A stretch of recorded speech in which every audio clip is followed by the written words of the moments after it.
As the dawn of December 30th, 2006 broke over Baghdad, the world braced for the final chapter in the tumultuous saga of Saddam Hussein, the former president of Iraq. His tyranny would end with words that echoed both defiance and summoning of his faith. Saddam faced his fate with a proclamation that resonated with deep-seated convictions about his homeland and beliefs. Saddam Hussein's rise to power, characterized by his brutal suppression tactics, pivotal wars, and fluctuating alliances with Western powers, shaped Iraq's modern history significantly. His regime's downfall began with the 2003 U.S. invasion of Baghdad, leading to his capture and the controversial, swiftly executed trial that culminated in his execution. The execution, rather than a somber legal proceeding, turned into a chaotic event filled with shouting and disorder, raising numerous questions about justice and how it was administered. This complex story, extending beyond mere headlines, delves into deep geopolitical and legal issues, reflecting on a chapter of history that closed with more controversy than clarity. Saddam Hussein's regime began to falter in March 2003 when a coalition led primarily by the United States and the United Kingdom, along with local Kurdish militias and Iraqi opposition groups, launched an invasion on March 20th. The campaign to dismantle his rule was swift, lasting just a month. The Iraqi military, once regarded as formidable, could not withstand the advanced military capabilities of the coalition forces. Significant numbers of Iraqi soldiers deserted. In parts of Kurdistan, it was reported that up to 3/4 of the regiments abandoned their posts. High-ranking Iraqi officials sought refuge in Syria, while thousands of soldiers attempted to flee to Kuwait, only to be turned away at the border. The morale among troops was so depleted that Saddam resorted to embedding special forces within regular army units to discourage defections among the officers. The Battle of Baghdad marked the climax of the invasion, commencing on April 3rd and resulting in the city's capture just 6 days later. This pivotal battle was prefaced by a rigorous bombing campaign, during which coalition air forces executed 1,700 sorties, targeting strategic locations across the city.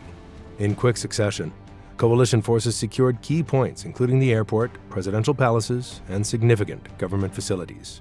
On April 9th, as coalition forces declared their occupation of Baghdad, Saddam Hussein made his final public appearance as president. Emerging from an underground bunker in northern Baghdad, he mingled with supportive crowds, engaging with soldiers, civilians, and militiamen. Following these interactions, he retreated to his bunker to strategize his disappearance, marking the beginning of his evasion until his eventual capture and execution. This effectively led to the collapse of the Ba'athist government. The coalition faced the monumental task of restructuring Iraq, aiming to establish a democratic system. The immediate aftermath saw a shutdown of essential institutions, including schools, courthouses, and government offices. Critical infrastructure like power stations and water treatment facilities operated below capacity, contributing to widespread unemployment, shortages of electricity and clean water, and plunging Baghdad into chaos. The search begins. Following the occupation of Baghdad, capturing Saddam Hussein topped the agenda for coalition forces. An intense American-led manhunt ensued, employing extensive intelligence, surveillance, and military tactics aimed at capturing and bringing Saddam to justice for his regime's atrocities. The initial operation on April 10th targeted a suspected location in Al-Zamiyah, based on intelligence reports. Despite a prolonged 4-hour engagement that resulted in over 20 casualties among U.S. Marines, the raid failed to locate Saddam or his aides, setting the tone for a series of challenging pursuits. The focus then shifted towards detaining high-ranking officials within Saddam's government, deemed high-value targets, to gather actionable intelligence. Despite several captures and interrogations of these figures, none yielded significant leads. A breakthrough came when U.S. forces decided to interrogate individuals from 5 key families with long-standing ties to Saddam, tracing back to his early days. This approach led them to a small village near Tikrit, where intensive questioning of Saddam's former allies provided crucial insights. In December 2003, a covert operation by American Task Force 121 at a rural farmhouse led to the discovery of Saddam hiding in a camouflaged hole. Moments from launching a grenade into the suspected hideout, a soldier spotted Saddam, who then surrendered. Found with him were a rifle, a pistol, and $750,000 in cash, marking the end of one of the most intense manhunts in modern military history. Capture and trial. Saddam Hussein's trial, which commenced in 2004, was centered on his role in the genocidal campaigns against the Kurds and the Shiites, as well as his deployment of chemical weapons. Notably, he was charged for the Dujail massacre, where 142 members of the Islamic Dawa party were executed, and hundreds were exiled. The trial unfolded in a highly politicized atmosphere, raising concerns about fairness and the potential influence of political motives on the proceedings.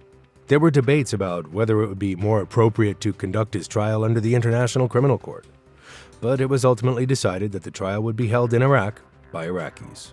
Saddam challenged the legitimacy of the court, asserting his continued presidency, and often clashed with the judges, complicating the legal proceedings. He received legal representation funded by his family, though his defense team complained of inadequate access to crucial prosecution documents and insufficient preparation time. These grievances were not formally addressed during the trial, highlighting issues with the trial process. Saddam Hussein's trial faced significant disruptions when his lawyer, along with the lawyers of some co-defendants, were abducted and killed by individuals in police uniforms. This tragic event led to the temporary postponement of the trial, and the crimes remained uninvestigated by the coalition forces. Despite these setbacks, Saddam was sentenced to death in November following his conviction. His legal team appealed the sentence, but the new Iraqi government, backed by the American administration, quickly denied the appeal to prevent prolonging the process. Saddam was mandated to be executed within 30 days of the appeal's rejection. His execution occurred on December 30th, just 4 days after his appeal was dismissed. The event was controversially captured on a cell phone, showing Saddam facing a jeering crowd as he was led to the gallows. Official footage from the Iraqi government captured the moments up to when the noose was placed around his neck. Additional cell phone footage revealed derogatory chants from the crowd and insults from the executioners, adding to the chaotic and contentious atmosphere surrounding his death. As the gallows awaited him, Saddam Hussein's final words echoed with the defiance that had characterized his rule. "Allah is the greatest, the nation will be victorious, and Palestine is Arab," he proclaimed, encapsulating his enduring political beliefs. Even in the face of death, he clung to the narrative that had defined his leadership, casting himself as a steadfast champion of his cause. In a final act of faith, he recited the Shahada, "There is no God but Allah, and Muhammad is his messenger," affirming his adherence to Islam until the very end. These words, a blend of political fervor and religious conviction, marked the controversial leader's last stand against a world that had turned against him. The execution of Saddam Hussein elicited mixed reactions within Iraq. In some Sunni regions, the death was mourned, viewing him as a martyr, while many Shiites celebrated, seeing it as justice served. Internationally, the execution sparked controversy, with numerous countries condemning the use of capital punishment and criticizing how it was carried out. George W. Bush expressed concern, describing the execution as resembling a revenge killing, and lamenting that it had not been conducted in a more dignified way.